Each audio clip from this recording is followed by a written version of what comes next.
জনগণ কি চায়? সবাই তো জনগণকে রেফার করে। জনগণ কি আসলে সংস্কার চায়, নির্বাচন চায়, একসাথে চায়, না কোনটাকে আগে দেখতে চায়? ধন্যবাদ। জনগণের প্রশ্নে আসছি, তার আগে মানে এই যে মতানৈক্য, একটু দ্বিমত, প্রথম কথা হচ্ছে দ্বিমত তো থাকতে হবে।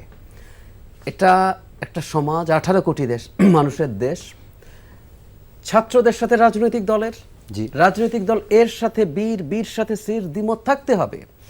নট নেসেসারিলি এটা তাদের চাওয়ার জায়গা, প্রত্যেকের কিন্তু টাইপ ভিন্ন। হারুন ভাইয়ের দল এখন মোটামুটি একটা ফেয়ার ইলেকশন হলে ওনারা ধারণা করেন, এবং মানুষও সম্ভবত মোটা দাগে মনে করেন যে ওনারা বেশ ভালোভাবে জিতে সরকার গঠন করবেন। সুতরাং তার চাওয়া ইলেকশন, এটা রাজনৈতিক দল চাইবেই। আবার কোন রাজনৈতিক দল কিন্তু আগে সংস্কার চাইছে, উনি আসলে সংস্কার যতটা চান তার চেয়ে চান নির্বাচনটা একটু পরে হোক।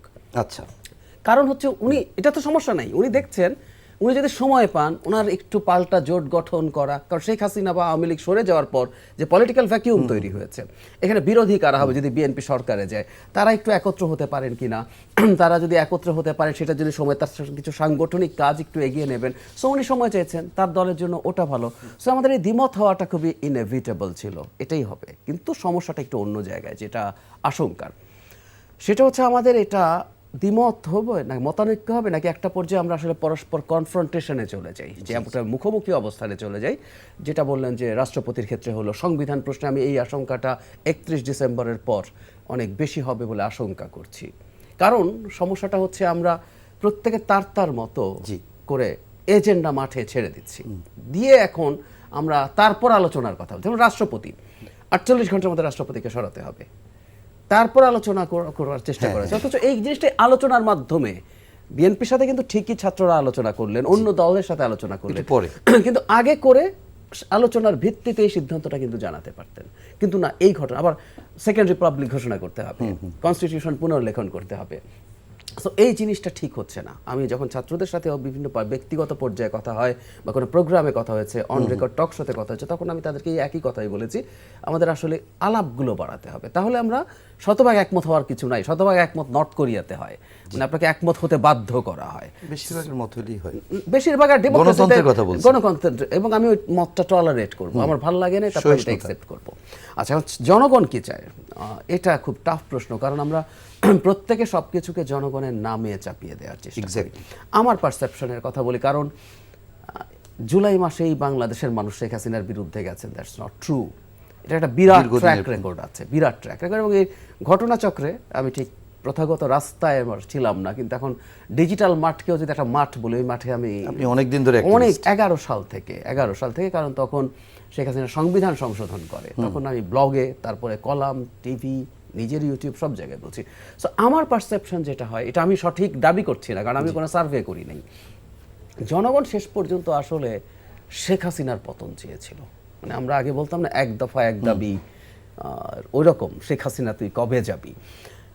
অন্যান্য যত ব্যাপার আছে অপরাপর, যেমন ধরুন সংবিধান, আমাদের সেকেন্ড রিপাবলিক লাগবে কিনা, মানে সেকেন্ড রিপাবলিক কনসেপ্টটা আমাদের শিক্ষিত মানুষে কি বোঝে না, বুঝে না অনেকেই। তো তার মানে জনগণের নাম দিয়ে যদি বলি যে সেকেন্ড রিপাবলিক চাওয়া হয়েছে, is it true? I don't think so.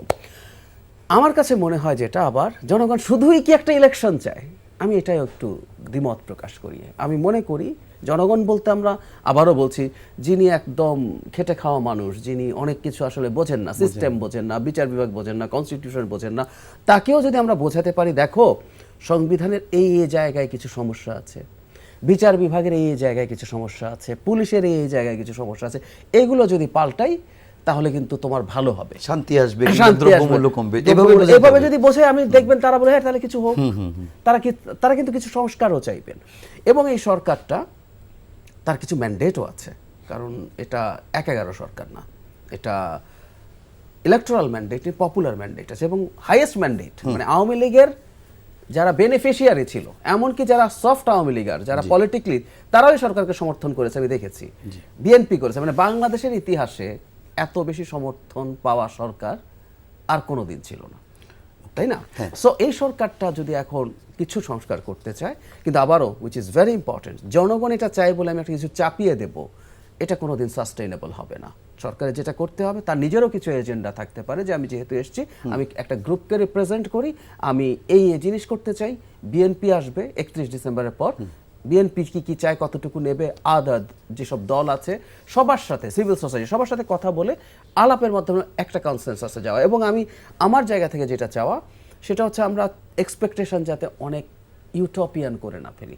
ওরকম হলে খুব ভালো হয়ে যেত, 5 বছরের মধ্যে ইউরোপ বানিয়ে ফেলতে পারবো আমি দেশকে, এটা করে ফেলা যাবে, সেটা করে, এগুলো করে বরং সংঘাতের পরিস্থিতি হয়। একত্র হওয়া, কিছু বাস্তববাদী সংস্কার পরিকল্পনা হাজির করা, যেটা প্রত্যেকে অ্যাকসেপ্ট করবে, সেটা করে।